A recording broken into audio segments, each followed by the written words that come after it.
I am an actor and the curator of Long Story Long. This is my second one, so thank you all for coming. A little bit about Long Story Long. It's kind of the tiny desk. Can you guys hear me? I feel like I'm cutting out a bit. Okay. Thank you. It's the tiny desk of career development. It's supposed to feel intimate, and we kind of deep dive into how people get to where they are in their career trajectories. Each month will feature a different career field, so it's not all the same. And this month, I am very excited to welcome my friend and award-winning broadcaster for ESPN for the NBA and WNBA, Ros Gold-Onwude. And she has so graciously agreed to be here with us today to share her story from the tippy top all the way until now. So yeah, can we give her another round of applause, please?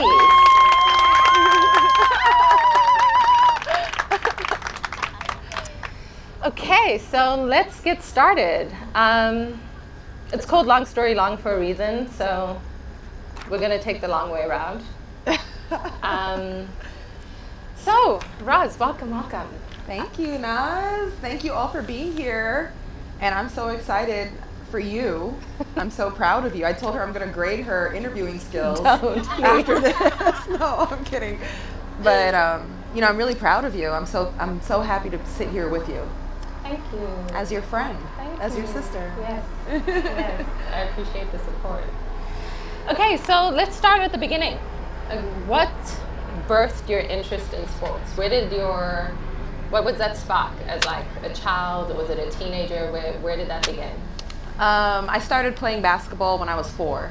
Okay. And my mom, it was her passion for sports. And it's interesting because I'm half black, half white. My dad's Nigerian and my mom's Russian Jewish, a little white lady, and not athletic, but always had a passion for sports. I don't know that she knew what sports would end up doing in my life, but I think she always believed that she wanted more opportunity for women. She wrote in the school newspaper about women's sports, women's opportunities. The times were different then. So she has a daughter, and she enrolls her in sports. I probably have my dad's athleticism, and then later he came around later for the sports. But I played everything. I played basketball, soccer, softball. I swam, I ran, I played piano. So I was someone who did a lot young. Okay. And when you were a child, was it like, one day I want to be a professional basketball player? When did it transition from it being like a hobby to it being a dream? Right. Well, I was always really good at basketball for a long time. And it ended up being my vehicle, you know. It ended up being something that took me around the country at first. Now it's taken me around the world. It's giving me scholarships to college, multiple degrees. It's given me a career. It's given me friends and life skills and all the things. But at first I was just young and really good at ball, like better than all the other girls, all the other boys, until at some point around junior high school, the boys started getting bigger and stronger, and like that made a difference. But I remember back in the day, people fighting to say, at first it was Ros can't play. And then the parents were like, no, that's not fair. So then they were all fighting for, I got Ros. And I came out of New York. I was the top guard out of the tri-state area. I'm from Queens. Yes, New York! Yes! Queens stand up. So always representing. And like, I think though, for what I was valuing, I was raised in a family, an immigrant father, Nigerian. If anybody knows Nigerian households and Jewish households, education is first. My dad didn't necessarily get the basketball right away. Right. So my mom got it, but he didn't. So my goals were to be a doctor, Okay. to be the president, to get a great education, to make my parents proud. You know, I've always been aware of there's going to be a life after basketball for me. Okay. And you touched on a little bit being a mixed child, right? Coming from an African parent with a white mother. The times are different then. I kind of want to dive into that a little bit. What was that experience for you like, you know? Was there any, and also you talked about the boys getting bigger, right? Yeah. Was there any point that you felt a little bit of imposter syndrome pursuing a male-dominated sport? Being a mixed race child with an African parent, could you elaborate on that experience? Yeah. You know, I grew up in a very proud household. We didn't have a lot. We were lower middle class, poor. And then things actually in our household got worse over time due to illness, sickness. You know, that often can lead to extreme poverty moments, homelessness. But my parents had a lot of love, and they ended up getting a divorce between the two of them, but they were loving parents. You know, we can get deeper later, another time, for the complexities of understanding your parents as individuals and human beings, and then also as your father or your mother. But I was raised with a lot of love and a lot of pride, so I knew both sides. You know, holidays, we had a Christmas tree, we had a menorah. I did not have a bar mitzvah, but my dad was really dominant. My mom was quiet, my dad was strong. I take after my dad. So we knew where I was from, you know, and he would always say, Fatima, that's my middle name, Fatima, you must know where you're from. Stop running from your roots. And it's funny, he passed like 2 years ago or something, or 2.5 now. Right. And I think I'm just now really starting to feel that. It takes time. And I think about him often. I hear his voice often from when I was young. And he was right about a lot of things. But he always made sure I knew my roots. So I grew up in a house where we, you know, ate eba, egusi, we ate stew, rice, plantain, fufu, moi moi. I came up in that. We were at, you know, African meetings with random cousins all over the country. You know, my dad tried to teach me his native dialect. He really tried to preserve his culture. And you know, he told me when I was young that one day we'd all be paying to find out where we're from, but me, at least I'll know where I'm from. And he's right, we're doing 23andMe. And he was right all along. I'm like, I'm Nigerian. Yeah. Right. Yeah. So I was always aware of where I was from. And I'm very proud, especially now, just embracing what makes me unique. Right. And I relate to that, you know, in terms of having clarity about where you're from can give you a lot of clarity around where you want to go, you know. And so you tapped on a little bit about the fact that your dad initially wasn't co-signing the sports journey. No. How did that manifest itself with that resistance and your decision to go after it? Because you got a scholarship for basketball. Yeah. Yeah. So you got a scholarship, and was it at that point you're like, right, I'm going after this thing, or you decided it must have been before, or how did that play out? Well, I'll start with my mother's efforts. You know, almost everything good in my life I can trace back to the efforts of my mom. You know, just tirelessly drive. To be a mom of an athlete and a young athlete, you're driving them around. You know, my mom was more than just driving us around. You know, at that time, girls basketball isn't what it is now. She was on MS Paint making little flyers, and I grew up in Queens, which is very like mixed. So she would have flyers like, moms, bring your daughters to basketball practice, and it'd be a little stick figure girl holding the basketball. And it was at the time, Our Lady of the Angelus Church, so a little church with not even a basketball court. It was a regular like tile floor that they put hoops on. And it was all sorts of moms, Indian moms, Russian moms, black kids, white kids, like really like just, you know, people who are working hard and trying to carve out time to do something special for their little girls. And so my mom made websites. She was someone that helped coordinate all of this. And my dad, though, I learned a lot of life skills from him, a lot of life lessons, how to hustle, how to be tough, how to think about the world. He prepared me for a lot. He was hard on me. And I think that's very common for a lot of people with immigrant parents. And maybe when I was younger, I didn't get it. And certainly I can hear his voice saying, Fatima, go and read your book. Nonsense. Come in the kitchen and learn to cook. Right. Who will marry you? Running around playing this basketball. What is this? Right. And then when he found out I could get a scholarship to Stanford, suddenly he was all up in the press conference. He was all up in the music videos. My dad was like, I have always supported. You're like, I was like, not my Okay, dad Pops. making a speech. right. Meanwhile, you were telling me to read my book last week. Okay. Right. No, he got it together. You know, even when I became a broadcaster, you know, nothing impressed him. He's so funny. He was like, what is a broadcaster? You just want to disgrace me. A Gitseme's daughter is a doctor. What is this? Like, my accent sucks, but I can hear my dad. You can hear it, right. It's funny because Jadena had such similar stories in his narrative with Nigerian parents. So, you know, we all know it's a doctor, a dentist. No, it's a doctor. There's a list of 3 at least. A doctor or a lawyer. Yeah, a doctor, a lawyer, or an engineer. Yes, exactly. Okay, so Pops got on board when you got your Stanford, Yes. when you got your scholarship to Stanford. Mm-hmm. That's a great segue into how Stanford was. Like, Mm-hmm. once you got in, you were majoring and you did communications and sociology? So I did my undergrad in communication, Mm-hmm. econ minor, and then I did a master's in sociology of business organizations and the economy.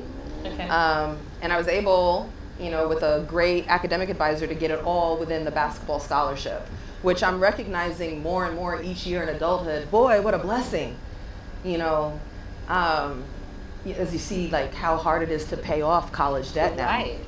Yeah. So that certainly helped set me up on top of everything I got out of it. Okay, let's talk a bit about that. You Mhm. know, what was your experience at Stanford like?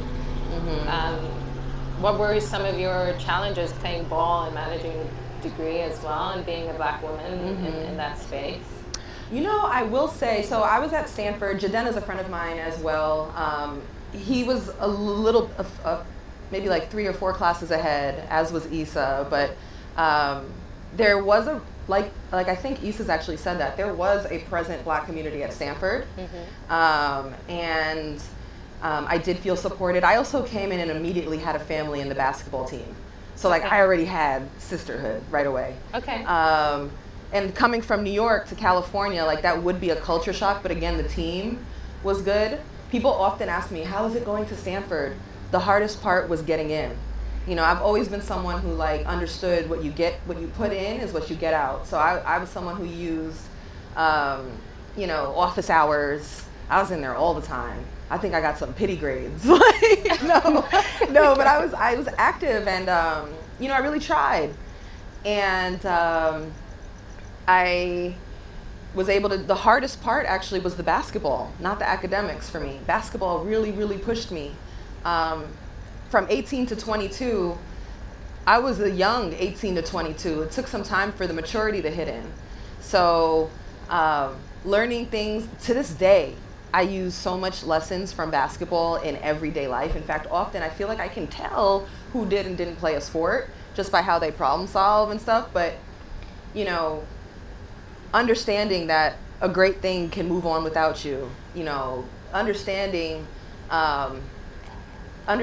like how great it feels to take your slice of a pie or to, you know, be part of building something that's worth it. Understanding it was really a hard lesson, and I use this every day in life, like learning the discipline and what it takes to be your best every day. You know, it's easy. I would have a good day or 2 good days in a week or 3, but just physically I may not have it or mentally I may not have it. And then finally around junior, senior year, I understood what it was to keep pushing, even when I might get tired or I might, you know, fail or I might not have it. How do I manufacture execution?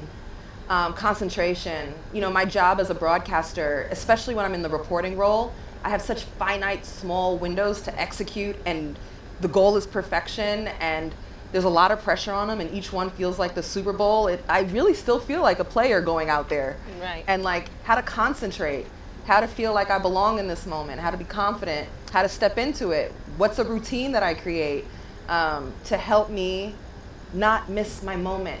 Because in sports and in broadcasting and in life, you know, there's moments to be seized. Right. You know? And so you speak a little bit about the days that you didn't have it, right? Mm-hmm. What were some of the tools you employed Mm-hmm. to help you in those moments? And like, what are some of the learning curves that you can maybe recall on, or defining moments in that time that prepared you, right, for those difficult times? Absolutely. It's all mental. You know, it's I really mean it when the lessons I learned in basketball I'll use in broadcasting or in life or anywhere. You know, one, eliminating the negative self-talk, or at least being able to identify it and nip it in the bud. Coming in positive. You know, I think one thing that gives me a lot of confidence anywhere is preparation. Okay. So when you trust the work that you've put in, when you understand the task that you've got to achieve, like it's hard to walk into a task and crush it if you don't understand it. You know, Right. so understanding what it takes to be great in those moments, understanding what you feel, the nerves and the bright lights. I always was somebody who felt a little flittery before the games and in it, but then it caught up. But I understood those emotions, and even before I go on air, I still feel it. Yeah. You know, but reminding yourself you're here for a reason. Like the mental side, I'm constantly thinking about mental endurance and toughness in my everyday life. Like every single day, I'm reframing, I'm prioritizing, I'm thinking short term, I'm thinking long term. You know, it's hard to be an adult. I'm reframing around disappointments, around hurts, around things that didn't go well, and like coming out to fight another day, you know? So where do you think that mental fortitude was birthed from, really?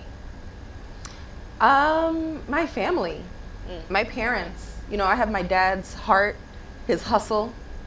You know, he's someone that literally came from the village, like the village. You fly to Lagos, and then you would need to take like an 8 to 10 hour ride on bad roads just to even get to his village, Aginabode. And you know, what does it take to be a young black African man and come to America and, you know, make a life here, you know, in New York, go to college. He went to Oklahoma, was an engineer. And you know, meet a nice little Jewish girl in New York, marry her. You know, there were parts of my mother's family that didn't even speak to her for that at the time. But, you know, he has a lot of characteristics that are self-preserving, probably because that's what it took. Yeah. So but I have his spirit. My mom is more quiet, but she's got her own different strength, and like identifying and understanding her strength, especially as I get older, because sometimes we only identify the loudest and the brashest strength, Right. which my dad was good at. Yeah. You know, my mom, sometimes I felt like she seemed a little muted in the house, and she certainly was. A lot of what I learned about what I wanted, I learned from what I didn't like in my house. Okay. So, you know, I feel like just when she was starting to kind of find her own voice or her own strength in this world, and hers came a little later, you know, sickness followed her. So my mom has Alzheimer's, early onset dementia, Alzheimer's. So, you know, she's lived a really tough life. And yeah, and that's the type of stuff that makes me think, like, what am I afraid of that I haven't already overcome? You know, I've seen my mother on the streets. You know, we don't have a home. Like, you know, we've been homeless. My sister has overcome a lot with mental illness. My dad went back to Nigeria. You know, I've led my family since high school. So when I think of what it took, and what it has taken to get us in a healthy place. For a while there, it was really shaky.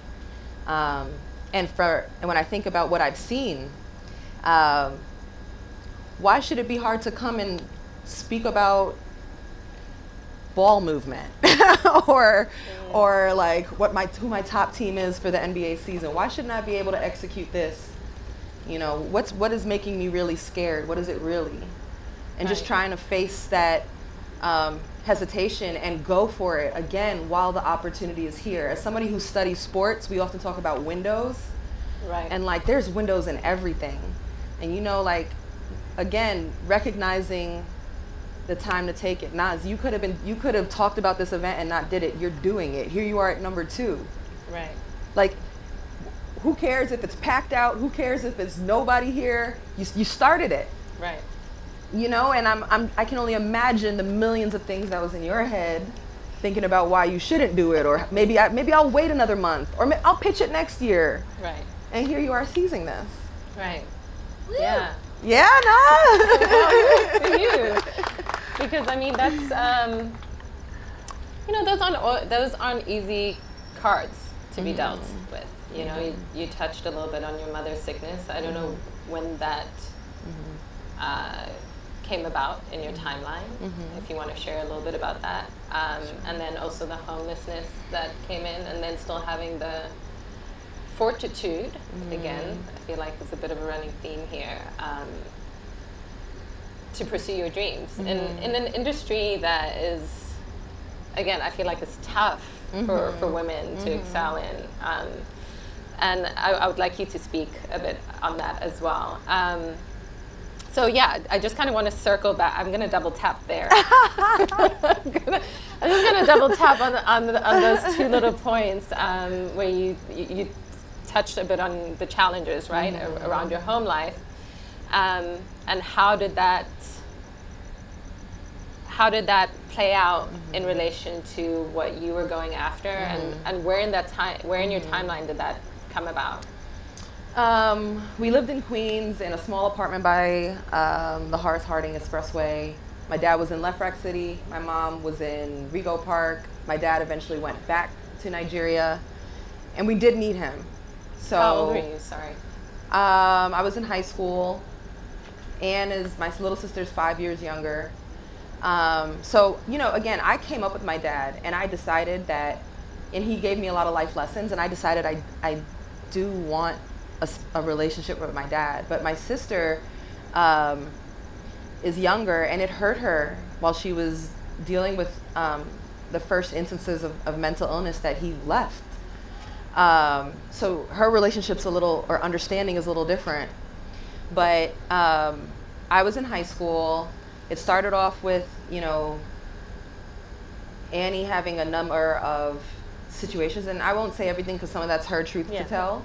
But she, at the time, the conversation, we're talking maybe 10, 15 years ago, like the conversation around mental illness is not what it is now. So when somebody's struggling, like it took us a long time to find the right diagnosis, the right medications, the right therapy. So Anne was struggling, and so she was in a number of psych wards at the time. My mom, I started to notice, and I was also so blessed. They're much stronger than me, my mom and my sister. Like Dad dipped, I was able to go to Stanford, It's beautiful. I had the comfort of a basketball team. I was so blessed while they had a lot of the struggles. And some of it I wasn't even really aware of. My mom was so motherly that she didn't want me to worry. She was lying about a lot of things. So I had noticed when I was coming home, the house would be really, the apartment was disheveled and like very, very messy. And I was upset and frustrated with my mom. Then I noticed that she couldn't keep a job. And so I'm upset that things are messing up. Anne's in psych wards, and she's very smart. Anne's brilliant. She's actually, to make everybody, we've made a great testimony. She has a great testimony. It's taken years and years and work. But this young lady is at NYU in her last semester, Wow. getting ready to graduate. Yeah. So we're very proud of her. But, you know, mom can't keep the job, this and that. I'm coming home and I started noticing things like I'd ask her for a book and she'd come back with a fork. And I did not have the tenderness that I wish I had more. Again, I was already the leading voice in the house. Right. So I regret not, of course I was young, Yeah. but I regret my mom didn't have friends. My dad isolated her and her whole life was us. And I was a lead voice and I was hard on her. I was mad that everything was coming to shambles. Like a lot of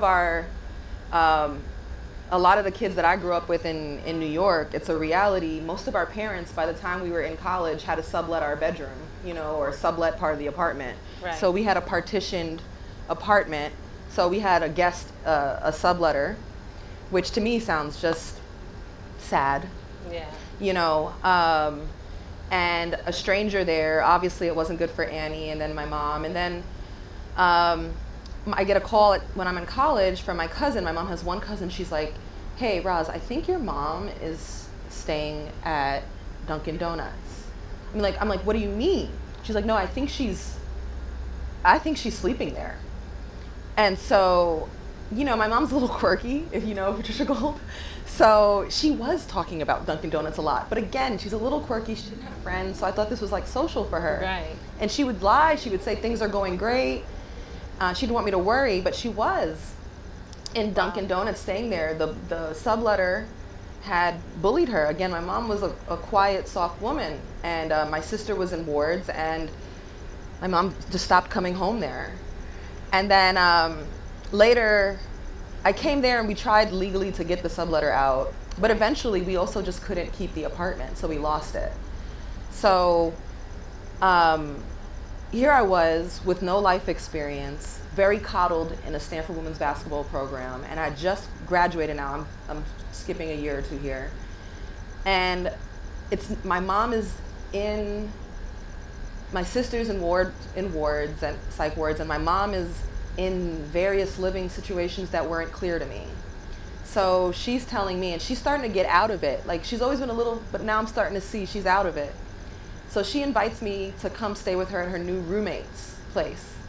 So I come to Brooklyn. It's in Orthodox Jewish neighborhood. And they took her in as a Jewish woman. And some woman, though, was like taking advantage of my mom. So I come to this apartment and it's like a studio. And there's a bunch of mattresses on the floor and cats everywhere. Oh, no. And it's a dimly lit like studio with mattresses and stuff. And I see a strange man in the back. And I see this big woman with cats around her. She's in charge. Oh, no. And my mom asked me, she was out of it, bro. Like, she was like, do you want to stay? So I was like, no, this woman is taking advantage of you. So I left there and I called my friend Chrissy and I asked her if I could stay at her place, and I just immediately started boo-hoo crying. Like, it hurt so bad. That's understandable. And I did not know what to do, you know, and I even think about now, to this day, you know, when I had to go to New York, there's no house to go to, there's no apartment. There's a number of people who have my belongings. They have varsity jackets, trophies, family photo albums. Somebody else has my birth certificate. Like, people were just holding our stuff, right. You know, and I should probably collect that now, but I'm like, you know, I don't want clutter in my house. but I, so I'll try to get to fast forward through this. We had a help of a cousin. There were many strangers who helped me as I graduated college. I wasn't exactly sure what I wanted to do with my career, but the pressure coming from my family did make me decide to try and be responsible versus just out here doing anything. Right. So I came to New York. And whenever I meet a social worker, I tell them thank you, because for the 10 that we met, one would be great.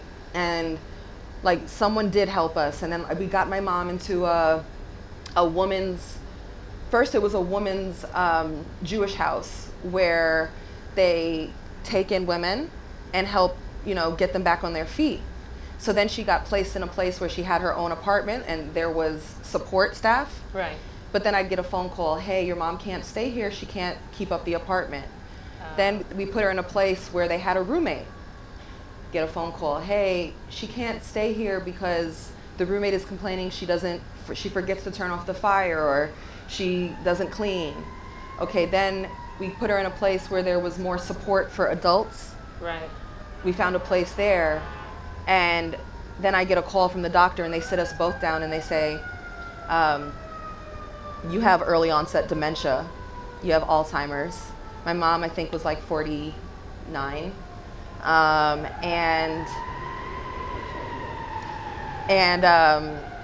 She started to cry. She was with it enough to know that it was really sad and that she was scared. And so I feel like we were always a step behind the illness. Like as soon as we would make a little progress and find something for her, the illness would progress. And I'm very sensitive to women too. There's so many reasons why women are on the street, and we're often so vulnerable. It could be mental illness, it could be, you could be a job away, it could be divorce, it could be lack of support. My mom's not a bad person, but she was there and she was vulnerable. And so just navigating all of this straight out of college was so hard, and I'm very thankful to the kind people who helped me, who had no knowledge of paperwork. I take my mom to the social work office, and how's she gonna fill this paper? I got 2 degrees from Stanford and I couldn't do it. Right. So, and then Annie as well figured it out, but it was a tough time, and so we've been building since then. Well, I take my hat off to you, because that's a lot to juggle, at such a young age as well. So thank you for sharing that. It's very vulnerable. So during that time, as you were managing your family life, what was going on? At this point, you had graduated from Stanford. What was going on professionally for you once we graduate college, and then often it's like, and then what? Right. We're like, were you sending out resumes? Did someone find you? Right. What was going on for you professionally in that time? So I was on a good basketball team. Stanford women's basketball went to 3 Final Fours when I was there. I was in the starting 5. Every other one of the starting 5 went to the WNBA. I didn't, but I do think I could have been a nice role player in the league. I even thought about playing overseas. But again, everything that was playing out with my family, it was kind of like, I need to get a job. Because at the time too, a rookie contract in the WNBA, I'd be killing myself maybe to make $26,000 or something, or something around there. And then to go overseas, I had a number of offers that were, solid, but I didn't know if I could really do a 9-month season overseas given what was going on with my family. I did want to become a broadcaster, but there are no paid opportunities right away. And there were no opportunities for somebody with no reps and no experience. So I ended up doing things like writing for the school newspaper. I taught a public speaking course at Stanford through the engineering department. I worked at the school radio station. I did a lot of digital content. I did a lot of stuff for free. I wrote digital content. Thank God for the timing that I was alive. You talk about 10 years earlier than that. If you couldn't get in through the gate, for a TV job, that's it. But there were opportunities digitally that later led to bigger things. But that was not going to pay any bills. So I took a real job. When I was at, Tesla was recruiting right off of our grad campus. Okay. And when I interviewed with Tesla, it was for a rotational program, as you see all aspects of their company. And then when they build out, you would be part of the leadership building out. And so they were super cool. They were like, hey, if you get a handful of broadcasting jobs, you can go. And they even held the job for me so I could play with the Nigerian national team for an Olympic experience. Wow. So, so Tesla was recruiting right off of our campus, and I ended up taking my first job with them. And that was my first full-time job. And this was 2010-11. And it was a great experience. Most of my internships before that, so I was always thinking about life after basketball. So when I was in college, I was taking Nike internships every summer in Beaverton, Oregon, in LA. Like I said, teaching the public speaking course through the engineering department, working at the school radio station, you know, all this and that. I was doing a lot of odd jobs too, teaching my landlord's daughter's, coaching her basketball team to get half off the rent. Oh, okay. Like hustling. That's a hustle. Oh, I was hustling, especially once I left Tesla, because I took a leap of faith to go for the broadcasting. But sorry, I'm gonna just jump in there. So, one, what sparked the broadcasting idea? When were you like, I want to be in broadcasting? Right. And then secondly, what specifically was your role at Tesla? Yeah, Tesla was a rotational program. I eventually left to pursue broadcasting full time, which was jumping down to very unpredictable pay, like scrapping together, hoping maybe I'd have $20,000 if it all worked out, you know, hustling all those different jobs. But, you know, and maybe we could talk about it later, but proximity to tech has changed my life. Like that, Tesla, you know, provided one of the first opportunities for exponential growth in my life. And, you know, going to Stanford, being in tech circles, you know, that provided me that opportunity. So, you know, whether it be their stock or their equity from back then, it really changed what I've been able to do, even as an investor and someone who's interested in doing things now. So that was a beautiful blessing that God put in my life, to be there at the right time and for me to have the sense to participate in opportunities and equity opportunities there then. But you know, it took years for any of that to materialize. Right. But so I left though to chase broadcasting. So I couldn't get any gigs. Okay. ESPN would, you know, I remember it took me 10 years to get to ESPN where I am now. And I remember getting feedback that you're green, you're talented, but there were people, they're so mean. They were like, there are people that are better than you. And I remember that feedback, and you just need more reps. So you need reps to get reps. Right. And I got whatever fell through the cracks of someone else, so I wasn't even sure what gigs I would have. So I was kind of toiling at this for about a year and a half. What did that look like? Yeah, So, toiling was writing for the school newspaper, you know, doing digital content for GoStanford.com. Like I often tell young people, you are at your hottest opportunity to be helped when you're in college, coming out of college. Your alums want to help you. Your school is proud of you. I was very able to take advantage of doing digital content for Stanford sports. And at the time, we had Andrew Luck coming out. There were exciting things going on. And Richard Sherman, and football and basketball. We had the Lopez twins. We had all sorts of stuff. But again, I was not making any money. And I detailed what was happening when I graduated from college. Mom's sick, we don't have an apartment, we find out we're homeless, you know, Anne's going through it, my little sister, my dad left. So I'm toiling, and I actually had a crossroads moment that I know a lot of people who have creative careers have, where I almost walked away from it. I almost was like, yo, I'm gonna take a very nice job, you know, maybe marketing or something in every other Nike month. or something, which would have been beautiful. But pursuing this passion thing and not making money, I really felt very foolish, selfish. I have 2 degrees from Stanford. I'm not using any of it. I'm not making money. I'm pursuing my own personal things. People are really struggling at home. I'm out here in California just living some whatever life. Like, Right. you know, can I be more responsible? Yeah. So I said, all right, I'm going to try one more time. It really was the crossroads moment. I'm like, I'm going to try one more time. And then if not, I'm going to get, you know, a more traditional job. Okay. And so I got hungry. And I've had this crossroad, these types of moments happen.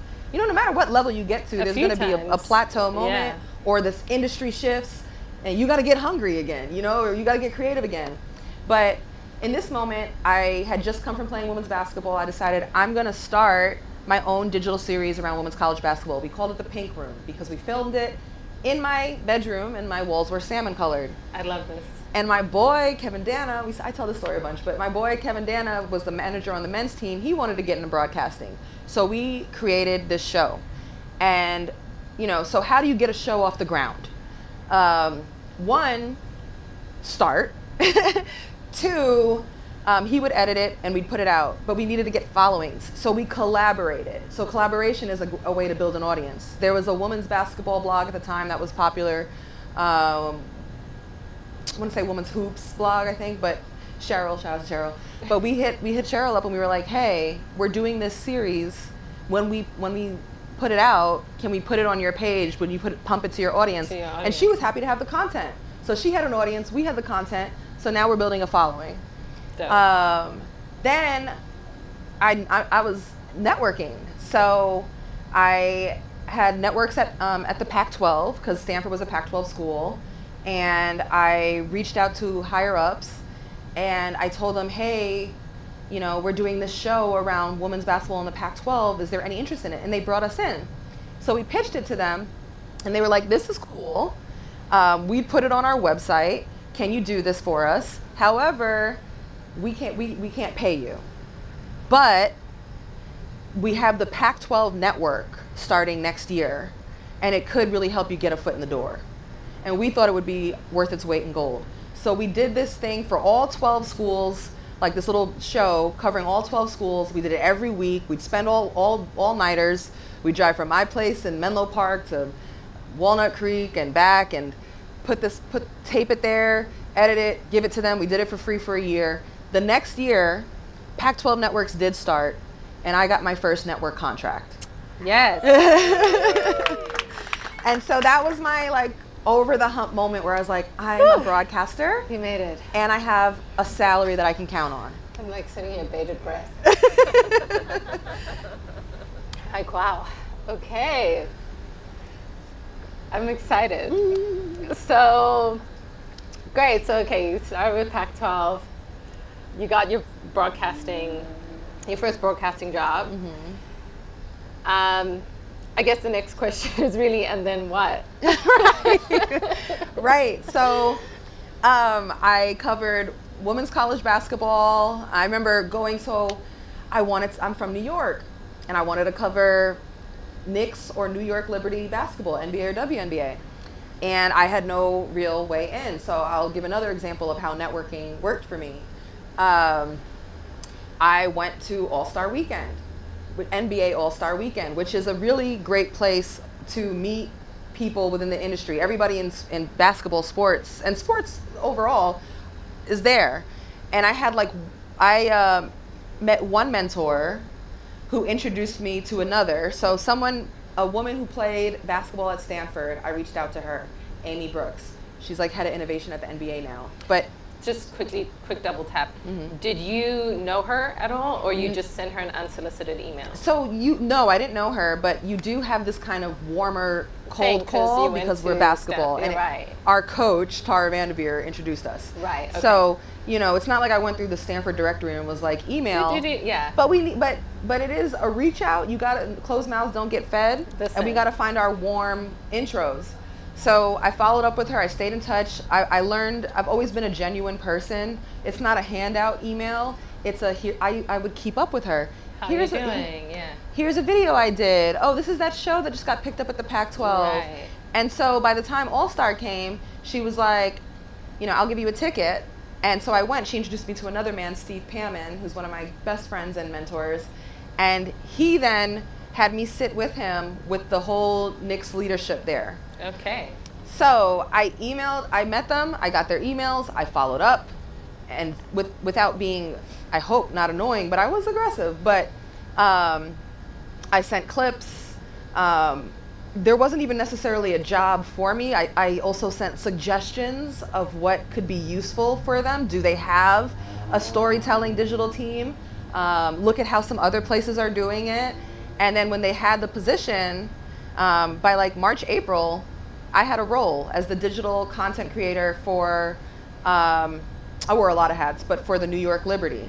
And I went from digital to doing a handful of their TV games to then becoming their TV broadcaster.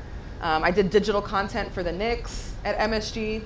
So again, another example of like coming in and doing something on the digital side that ended up leading to a more linear TV.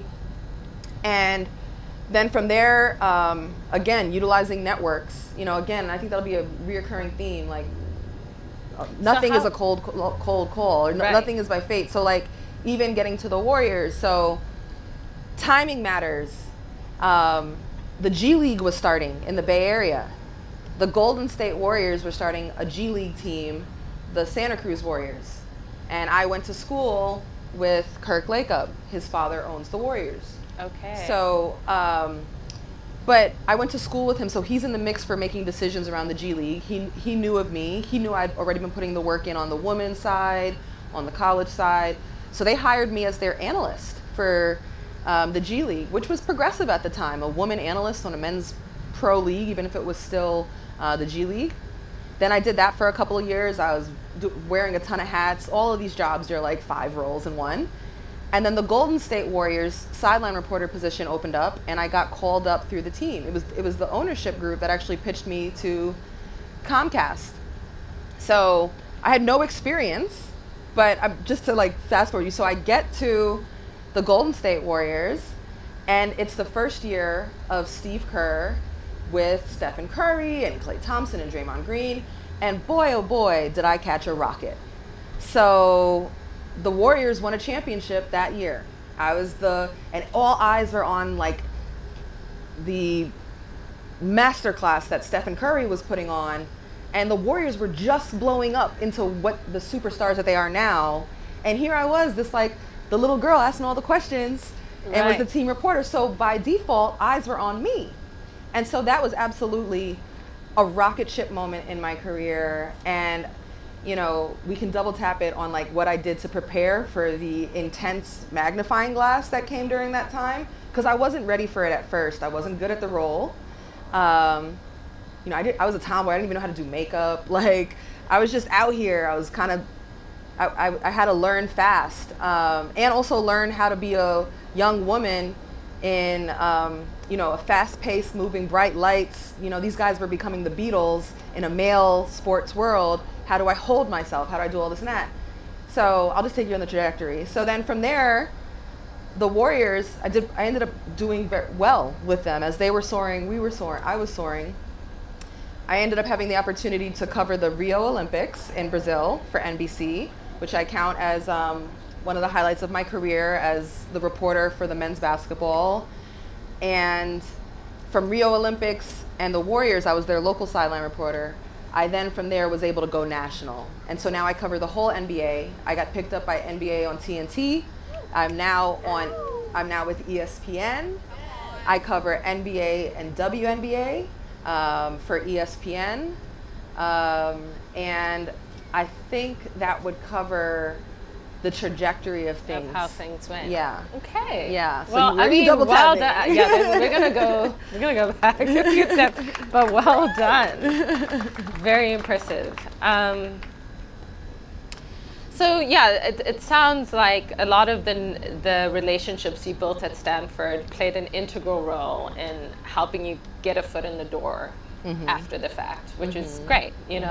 People often talk about using your social capital, mm-hmm. and my question is often how, right? So, and that's kind of, I'm gonna double tap in those ways, just in terms of, one, asking you what were some of your challenges as a Black woman climbing the corporate ladder mm-hmm. of basketball, mm-hmm. in the world of basketball mm-hmm. for you, like, were there any moments where you were met with resistance? And also approaching some of those conversations where you're like, oh, I reached out to this person.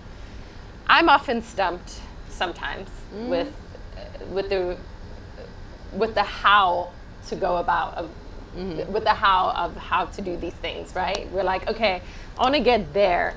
There's this person as a stepping stone and that person as a mm-hmm. stepping stone. How do I begin mm-hmm. to approach this person, right? And say, hey, I've got this goal. I mean, I've done it. Mm-hmm, mm-hmm. Right. But I think it's helpful, mm-hmm. Even in your industry, around how those conversations go, right? Yeah. I'm sure there's a lot of white men Yeah. you have to talk to. Yeah. Egos you need to stroke. So yeah, I kind of just want to unpack that a little bit, and also the points where maybe you were met with a bit of resistance or pushback, or where the door wasn't always so open, and maybe you had to give it a bit of a push. Right. Well, broadcasting is a very hard career, and anybody, you're an actress, I can't even imagine the pressure and the competitiveness. I'm humbled every day doing this job. You know, like I'm at a top network, but there are a number of reminders that come where I'm like, oh boy, I'm not at the top of this totem pole though, or you know, it's a hard business. People come and go. You know, I hope that something that I can say is like I have longevity. Again, coming back to that conversation around mental endurance.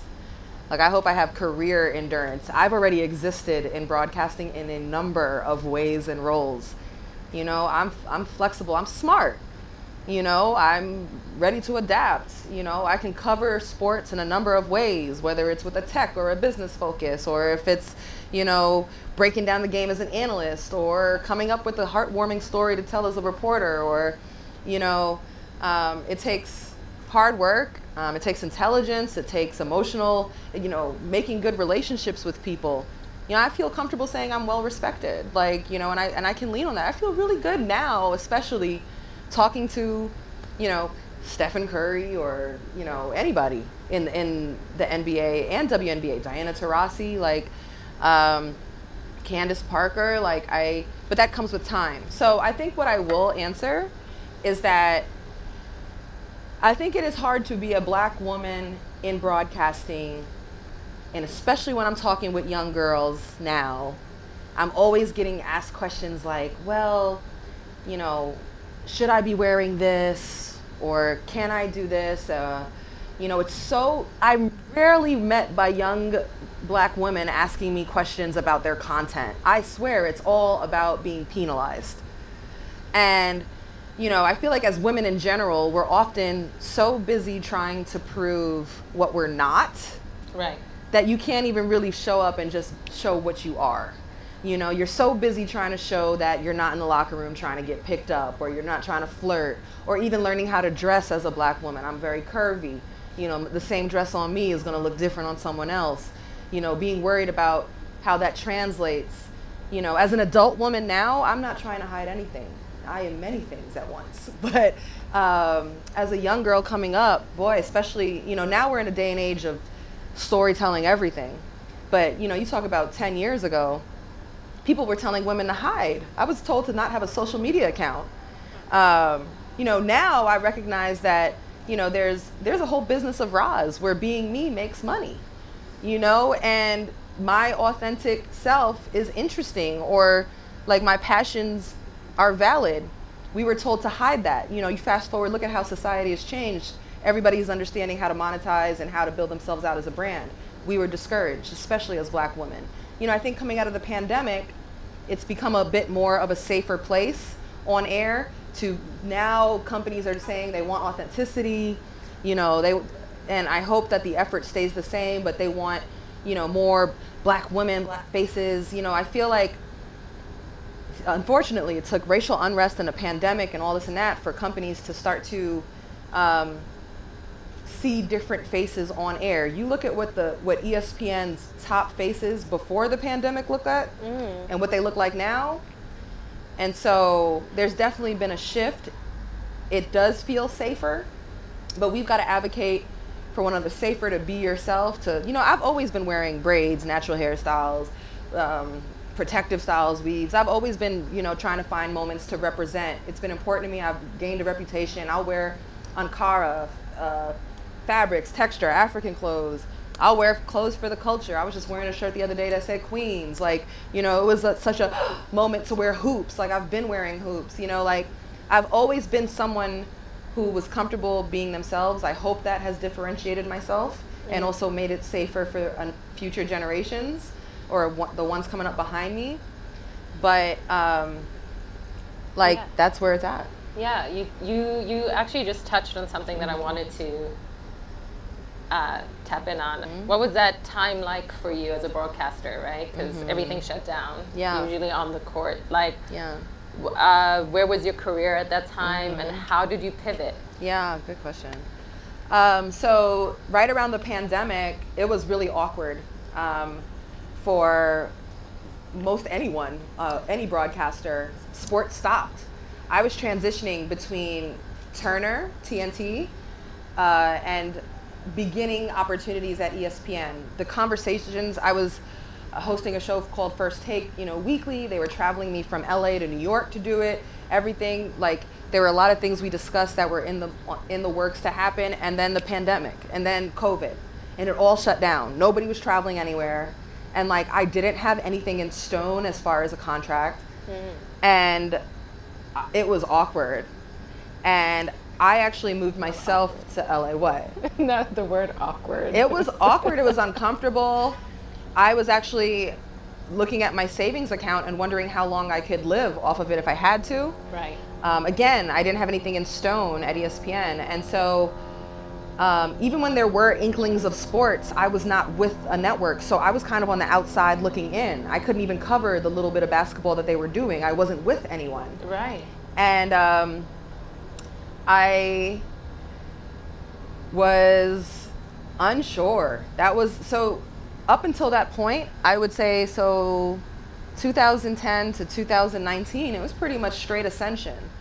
So I'll label this now as my next shakeup career-wise, and there's always going to be, like, I don't think there's anyone who gets to a certain level and it's just cake, like, especially in this industry, like, it's always a little wobbly. Right. But so now how do I tackle this? And I had that same similar hunger that I did when I was coming out of college.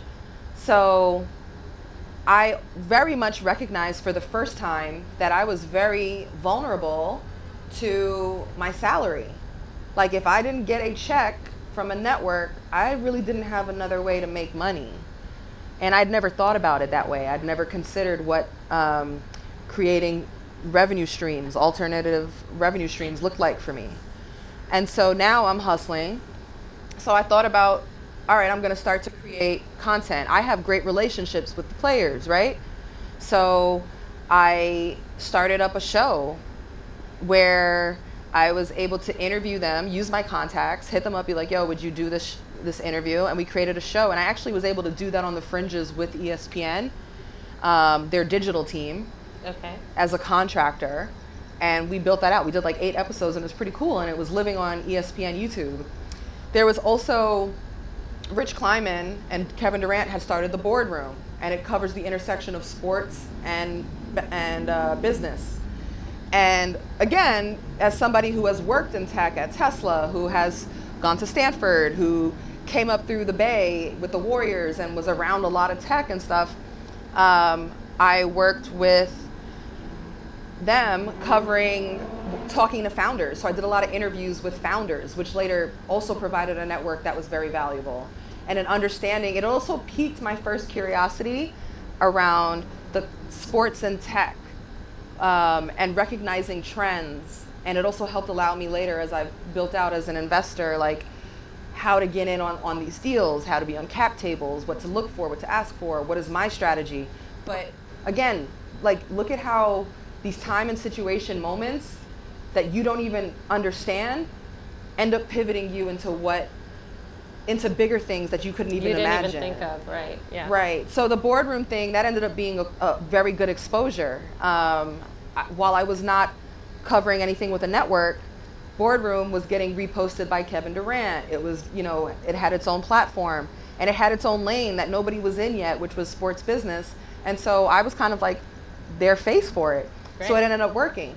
Then this was when I started to recognize that the game is changing. Like, the networks aren't even where the money is at. Like, anybody, like content, I never thought of myself as a content creator. I was a broadcaster. But then realizing that brands, like, they don't even have to be networks. Like, brands are networks now. Like, companies, anything. You are a network now. Like, building out my content strategy, or you could work with a brand around a series. You could package it for 8, have them sponsor it, and it could be quite lucrative, you know, and so understanding like what my talents were, what people were looking for at the time. I hosted a number of roundtable sessions. Like I started hosting events. So like I never really tapped into like the host circuit, but suddenly I was like getting pulled in to do something for X brand, Y brand, host this digitally, then eventually host this live. And then as you build that up, the events get bigger and bigger, and so do the bags, and so do you know, if you smash one, and then also like your prestige, the storytelling that comes out of doing these. So there's a whole business to that too. That was unlocked during the pandemic, really, for you. Yes, and then when I got back when things got more normal, and I ended up getting a contract with ESPN and being a full-time salaried employee, and I've been building out now since. Suddenly I had all these other aspects of business that never existed before that I have on top of that. So now sometimes I like to call it like the business of Ros, and then Ros is the broadcaster. And there's intersection, and both help each other. But, you know, it's funny, I was so, the things that I was so worried about and fighting for to get in a past network, the things that I thought were my big goals, now feel so small. You know, my world and vision and what's possible is so much bigger. But I couldn't see that then. Mostly it was just scary. You know, transitioning from Turner and TNT and not really having a plan. And then wondering, who was I if I didn't have a network with me? Turns out, I stand alone. Yeah. Yeah. You're a whole brand. And during that time, I ended up actually, in the pandemic, doubling my income from what I had as a salaried employee position. So, you know, now you add that to what I'm doing as a broadcaster. So I believe in God. Like, God pivoting you. You also meet a moment with hustle, with hard work, with creativity. You tap in with whatever resources, networks you have. And I stayed creative. I stayed innovative. I kept my feet moving. And things added up. It didn't like happen overnight, but all of a sudden you look up, them steps add up. And I'm certain now that there's going to be another shakeup in life. I already feel the industry is changing as we speak, if you're savvy. And, you know, I'm trying to manage the micro of it, but also like kind of read the room on what's happening macro and ready myself. That's... Yes. I was just kind of a little bit lost for words for a minute. Yeah, man, that's, I think that's just a valuable lesson that sometimes, you know, the saying, rejection is redirection, you know. I'm not saying in that chapter we were rejected, it was a pandemic. The world rejected us, but taking what you have and making something of it, again, seems like a running theme throughout your narrative. Yeah, and I'll tap in. I have not touched on this, but it was rejection. You know, people within the industry, right before the pandemic, there were a number of, and we're still seeing it happening now, but there were a number of, what is the word? Acquisitions happening. Right. And Turner was bought by another company, I think AT&T or something, and they were cutting a lot of positions. They were not doing renewals of new contracts. So my contract came up and I was not renewed. And I was told it had nothing to do with you. And, you know, you have talent. This is just, your timing is odd. We've got to find ways to get to a certain place. And I was absolutely caught off guard. Right. And I thought, you know, I had a really good year. Yeah. You know, personally. And so I had a number of signature moments that happened that season. So I was surprised and hurt, shocked, like I said. I left Atlanta for LA, moved myself, and then the pandemic hit, and then things went from like, you know, weird to awkward to scary to like, how long can I live off of my savings? And it's funny, like I was really hurt by it. And in some ways, I haven't even shaken that. It walks with you sometimes. That was my first, like I said, first shake up from Ascension. And it informed a lot. Like, it shook up a little bit of my confidence. It shook up how positive I see the world. Like, you know, at the time coming up, I thought everything's booming. The only way is up. Even to this day, I can always see the downfall too. It just shook me up so much. And so, like, I carry a little bit of trepidation maybe with me, because I've seen it happen. Yeah. I don't trust this business. I don't feel loyalty to networks. I understand the game. It's a business. Yeah. It made me a little harder. It did feel like a rejection. And again, like I'm saying, like it's like I'm so much more than I ever was in that moment. So it's also to say that someone can miss your talent, or someone can, it doesn't have to be a straight line, and you may not be valued in the way you want to be viewed in a certain place, but somewhere else it can happen. And one thing that was important to me too, I was so hurt. I wanted to talk about the hurt. I wanted to say, I can't believe this happened, or blah, blah, blah, blah, blah. And my agent advised me not to, and I'm glad. I think what I'd like people to take away from me, I hope that I think has worked for me, is kill 'em with grace. Kill 'em with grace. I could have had sour grapes. Some of the people that were in leadership really hurt me. And I've never even said that out loud, but it still sits with me, like in the backs or depths of like somewhere. Yeah. The little creep-ins of doubt or hurt. But I see those same people today who are congratulating me on my success. Look at you now. Have even had to ask me for help for something, you know. And in the beginning, there's also a slice of humble pie that comes with that, you know, seeing people and you don't have it all together, right? How are you holding yourself in those moments where, you know, not everything is rosy? You know, continuing to bring positive energy, to bring a smile, to not lead with your pain. Instead, like, just keep winning. Let the wins speak for themselves. And I really feel like, you know, eventually it's just like the work speaks for itself. Time tells the story. And like now, you know, I've never even shared this, but like there's so many people I have to look right in the face that caused me great pain or caused a crack in the trajectory of my career. And I do think that there are certain things that, you know, again, windows, right? Like I do think I missed certain trajectory points to further blow, but I believe that my career is coming in waves, and I study other people's careers, and especially in entertainment, you know, you ebb and you flow. You know, you can be hot, then you can fall back. Fall back. You could just be consistently doing great work, and then something pops big, just like I was doing, and then pop, you caught the Warriors. Or, you know, now I'm back, I would say up a bit, you know. It's timing and preparation. So staying with it, and I really don't rub it in people's faces. I let the work, I let, you know, the wins speak for themselves. I try to lead with joy. I want people to feel my energy. And like, I can't, if you give people the energy that is not positive, it slows you down. Like, I got too much that I'm carrying and trying to do and take forward with me to like be weighted by giving people energy or giving them my hurt. You know, like, I gotta keep my feet moving. Yes, girl. Yes, girl. You know? Yes. Amazing. Okay, there's so much I want to unpack, but we've got time constraints, and I want to leave some room for the audience to ask you some questions. I do want to say thank you so much for sharing all these nuggets and taking us through your wonderful story. I've thoroughly enjoyed it, even as your friend.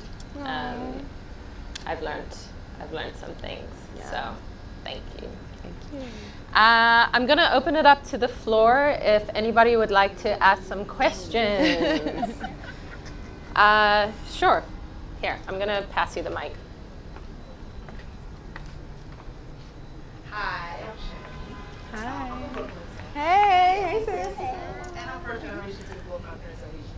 Okay. So, one thing I want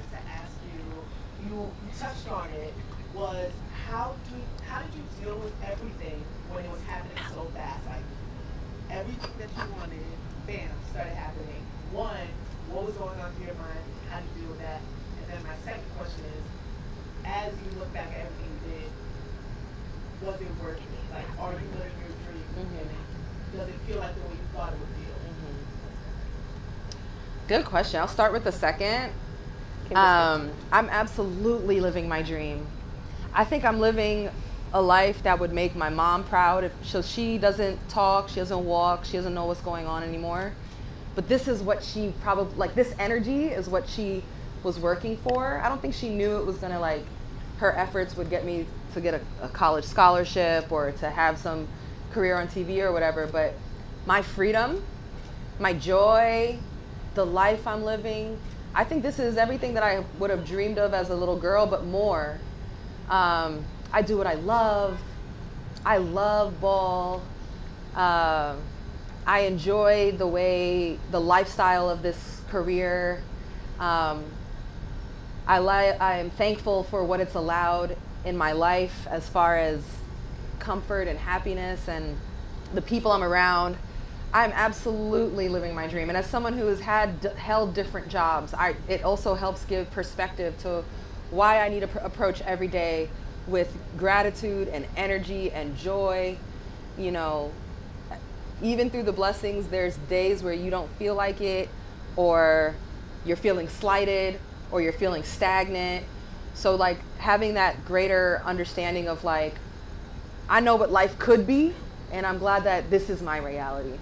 So definitely worth it. Oh my gosh. And I still think there's a lot more coming. I am not here to do a swan song. Like, I truly am walking each day.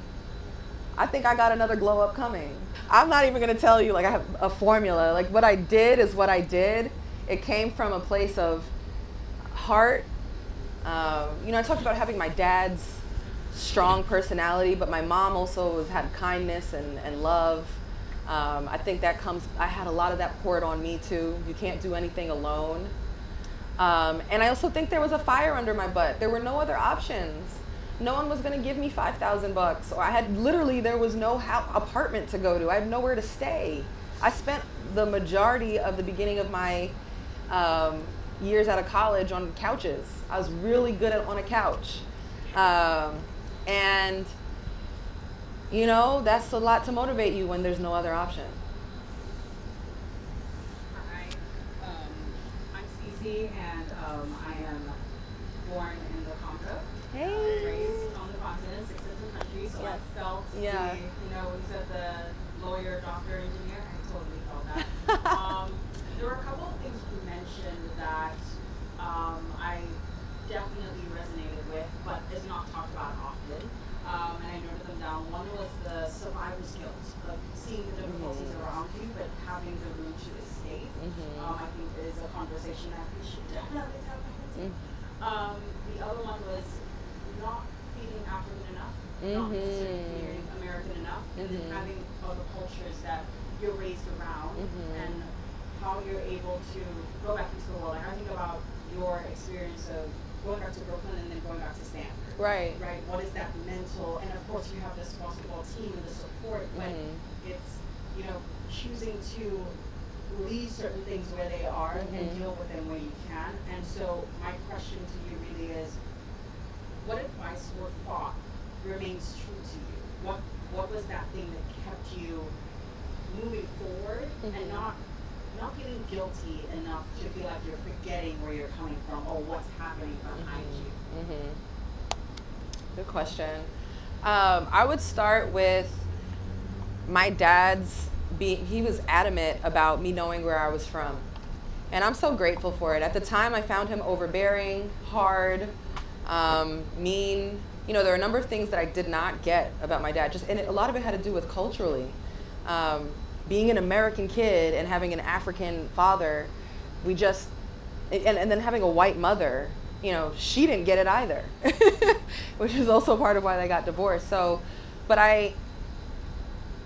So much of what makes me great and successful is pulsing through my veins. It's in my blood. you know, from the strength of Jewish people, you know, overcoming. My mom's grandmother left Riga, Latvia, to escape the Nazis. She came here alone, Minnie.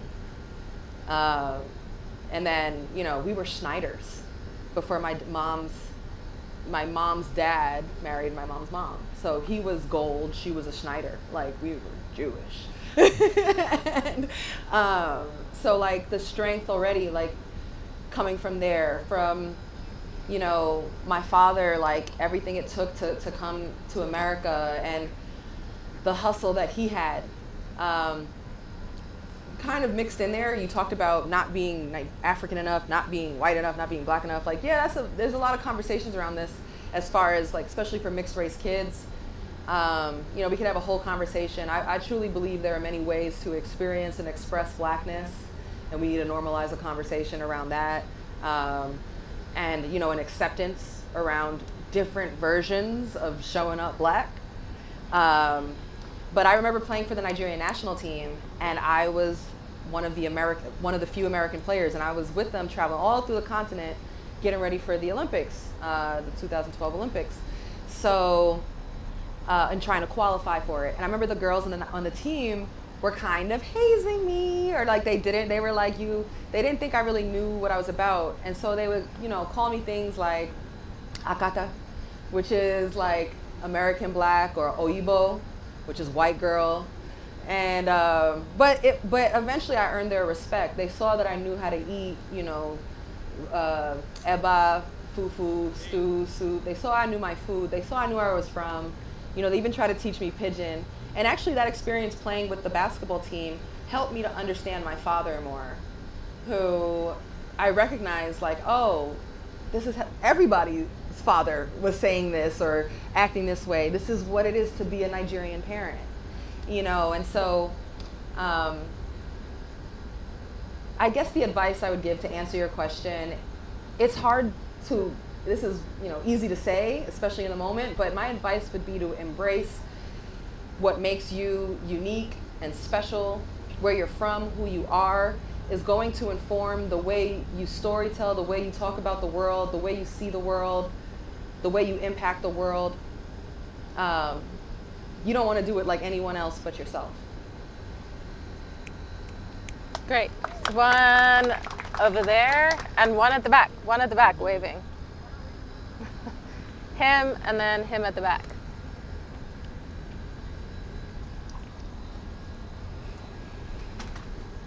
I'm Leo. Hey, Leo. I have talk about trajectory, right, and your career and where it goes. This is a two-part. One is a softball, one is a little bit of a technical question. So, where do you envision your career going next, right? And the second question is, you worked briefly for the Knicks, worked for Golden State. Recently, you've done a lot of Miami games. Which one is your favorite basketball team? Yo, you are so messy. You are so messy. I know Leo, and he is a frustrated New York Knicks fan. I'm from New York. I was raised a Knicks fan. It's in my blood. Well, which is your favorite? I can't say that I have a favorite, but it's in my blood as a New Yorker. Like I didn't go to Knicks games. Whoa, we didn't have money for that. But we had Knicks hats or like orange and blue colored mittens as kids, like types of things. So that's in my blood. The Bay absolutely like raised and helped me to blow up my career. I have great loyalty to the Warriors franchise and fan base. And great love for them, especially the group of, you know, Steve, Steph, Clay, Draymond, you know, Andre, all those guys. It's very family-like. But what was your first question, you troublemaker? I mean, like I said, I'm already living my dreams. So I do believe there's levels to it. I hope that I can continue to like ascend within that, do the bigger games, be on the biggest shows. But I also think like there's a lane of building out the personality of Ros, the story of Ros, like, and continuing to make impact. Like, one thing we haven't talked about here, I do a lot of work with girls and young people in Africa through basketball and NBA Africa. I want to have an even bigger approach and program there. I do a lot with young women in business. And then I'd love to collaborate with my sister on finding a way to like impact with mental health. I think that could be really cool for us to do together. And I think I'm getting ready to be a point where we can do it. So. Nice. Got one over there, and then you're next after that one at the back. Oh, hi there. Hi. Oh, Sherry. Hi. Hi. Hey, ladies. So my question as a friend Yes. of yours, Rod, is I am enamored at the way that you cultivate and maintain relationships. Your networking game is, you know, working in the industry, Right. you know. Right. I've never seen nobody do a networking game like you. The way you maintain not only your networking relationships, but your friendships, the way you make time for it all, I'm confounded, is that the word? I don't understand how you do it, and I would love to learn. Can you give us some tips? How do you maintain this balance? Right. This is one of my friends, also hairstylist to the stars. She's doing everything big right now. But it's always been important to me to make time for my family and friends. And if you don't carve it out, then they'll take the time from you. You have to carve out your space. I'm pretty solid on boundaries. And people often look at me, people who know me, they'll often be like, you know, they feel that I'm living full. I am. And that, you know, we have our birthdays, I have my family. It is a conscious effort. I make the time for it. I prioritize it. Especially because I have felt so lonely.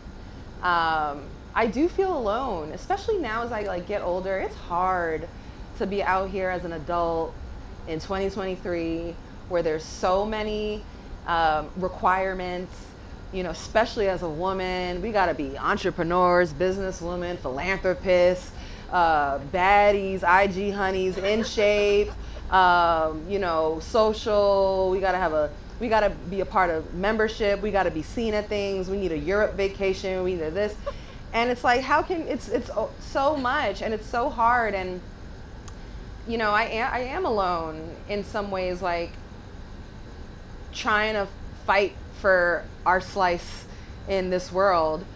And I do feel that. And so I think that's why I value my friends and family so much. And I try to, you know, value that village because I'm so rich in village and I need it. It's kind of just me and Annie out here.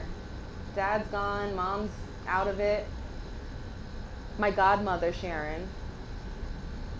But nobody calls me. Nobody checks in, you know. Nobody's gonna lend me anything. You know, I'm not someone who gets gifts, you know. I'm a gift giver. I was gonna say you're such a good gift giver. Probably why. You know, so there is a certain aloneness. And I'm sure there are others here who understand. Oh yeah. And it's just hard. Yeah. So so people make it easier. Thank you. Okay, we've got time for one more. I know there was a couple around here, but You in the back. Hi, Ros. My name is Smokes. She'll probably talk to me. As a fellow Nigerian, I Hey. wanted to ask you, hey, what's going on? How you doing? Team too, by the way. You what? Great job playing for the national Oh, thank team. you. You well representing us. Enlightening play for America. Sorry, not sorry. Nigerians are the best. But you spoke about your family growing up, your father.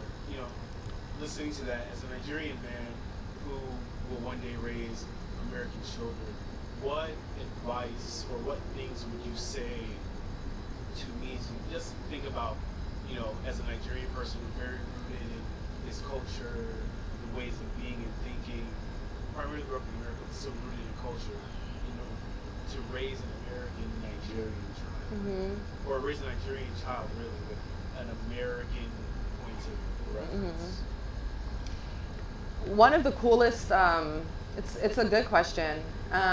One of the coolest kind of friend groups that I'm tapped into all across the U.S. and the world, honestly. There's like I don't know if some of y'all are already tapped in, but there's like a great group of like young up and coming American Africans, Nigerians that are out here, Ghanaians.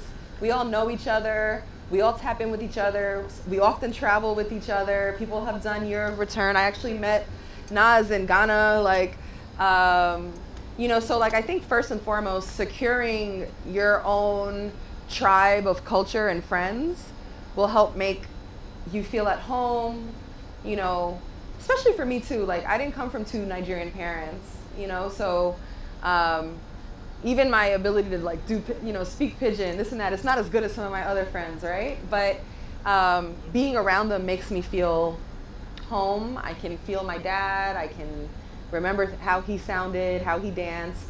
And I think it is so important to raise kids, you know, with culture and something to be proud of and hold on to as we get, as we get further and further away. Like, you know, there's going to be generations of Gold-Onwude, God willing, please, that will not know what my dad's born and raised African voice sounded like, or what it was to dance and be sprayed, or how he tried to teach me to dance and stuff. And they're gonna know that they're like Nigerian, but they're, you know, they're gonna be generations away from it, you know, like, so like trying to pass down these little capsules of pictures, of pride, of heritage, of language, of food.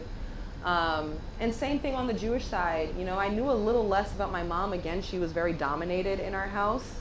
But at the end, she started to write on pictures. Like, her mom's name was Rhoda. Rhoda played handball, redhead, you know, like notes so that she would, because she knew she was losing her memory. So I have a number of like notebooks and pictures that have been written on by my mom trying to preserve stories. I cherish those. These are my possessions. And again, with all of the loss of the apartment and stuff, we lost a lot of valuables. One thing I truly miss, all those photo albums. We have like 3 or 4. We used to have so many. Like just pictures of old family members, this and that, before a digital age. So, you know, those are things I don't have anymore. I'm just trying to hold on to what I can from our small, you know, family. Well, guys, thank you for sharing. I want to say this brings us to the end of our evening. I want to say thank you to everyone for coming and for supporting. Thank you, guys. Today. I want to say thank you so much to Ros for being here and for sharing with us and giving us insight into her life and to her journey, and for some of the vulnerable truths you shared with us today.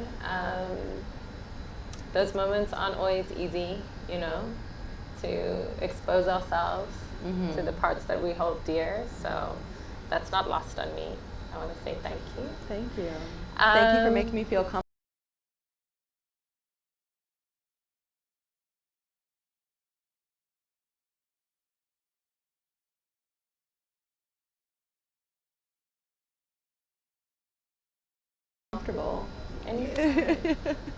And yeah, thank you guys for you know, supporting. There'll be another one coming up again, so I hope you can make it. Feel free to drink and eat and be merry. We have to move downstairs. But yeah, enjoy and mingle, and yeah, that's it. That's long story long.